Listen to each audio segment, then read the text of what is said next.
Operation सिंदूर के दौरान ऐन मौके पर इंटरनेशनल मॉनेटरी फंड यानी आईएमएफ ने पाकिस्तान को $1 अरब से अधिक का कर्जा जारी किया था। इससे पहले सन 1999 में भी कारगिल युद्ध के समय आईएमएफ ने पाकिस्तान को $1 अरब 56 लाख दिए थे। उस समय भी पाकिस्तान दिवालिया होने के कगार पर था। पाकिस्तान को ये दोनों कर्ज महज कोई सहयोग नहीं थे। वर्ष 1958 से अब तक आईएमएफ 20 बार पाकिस्तान को दिवालिया होने से बचा चुका है। यहाँ सवाल ये उठता है कि ऐसा क्यों है कि आईएमएफ पाकिस्तान को हर बार संकट से उबारने के लिए खड़ा दिखाई देता है। दरअसल आईएमएफ कहने को तो संयुक्त राष्ट्रों की एक संस्था है, लेकिन वास्तव में वो अमेरिकी और यूरोपीय शक्तियों की इच्छा पर चलती है। ऑपरेशन सिंदूर हो या कारगिल युद्ध, इन दोनों घटनाओं के समय इन्हीं ईसाई शक्तियों ने पाकिस्तान को कर्जा दिलाकर उसे दिवालिया घोषित होने से बचाया था, बल्कि भारत पर दबाव बनाकर युद्ध भी रुकवाया था।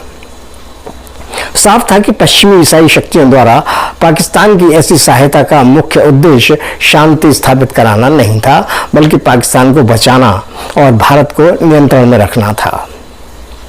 अगर और पीछे जाएं तो हम देख सकते हैं कि सन 1971 के युद्ध के ठीक पहले आईएमएफ ने पाकिस्तान को एक बड़ी रकम दी थी और उसके कुछ हफ्ते बाद ही पाकिस्तानी सेना ने बांग्लादेश में ऑपरेशन सर्चलाइट चलाकर लाखों हिंदुओं का नरसंहार किया था। ये आंकड़े बताते हैं कि पाकिस्तान एक ऐसी तलवार है जिसे पश्चिम के ईसाई देश हमेशा भारत की गर्दन पर लटकाए रखना चाहते हैं। इस रणनीति के लक्षण भारत के बंटवारे और पाकिस्तान के निर्माण के समय से मिलने आरंभ हो गए थे। भारत पर अंग्रेजों के आधिपत्य के बाद स्वतंत्रता के समय तक पूरे भारतीय उपमहाद्वीप में पश्चिमी चर्च की ताकत बढ़ रही थी, परंतु द्वितीय विश्व युद्ध के बाद गोरे ईसाई देशों का प्रभुत्व पूरी दुनिया में तेजी से घटने लगा था।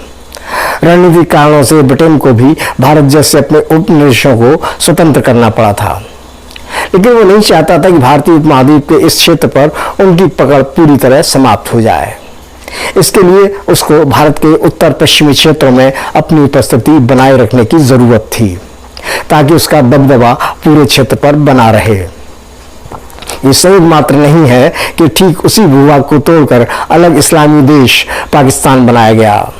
मुस्लिम लीग और उसके नेता जिन्ना को अंग्रेजों के इस प्रताप पर कोई आपत्ति नहीं थी। उन्हें साम्राज्यवादी योजना में अपना हित दिखाई दे रहा था। ब्रिटेन को एक मजहबी देश चाहिए था जो भारत का चिर शत्रु हो और भारत अगली सदियों तक उसके साथ ही उलझा रहे। वैसे भी भारतीय धर्म और संस्कृति के प्रसार को लेकर ईसाइयों के साथ ही इस्लामी शक्तियां भी हमेशा से आशंकित रही हैं।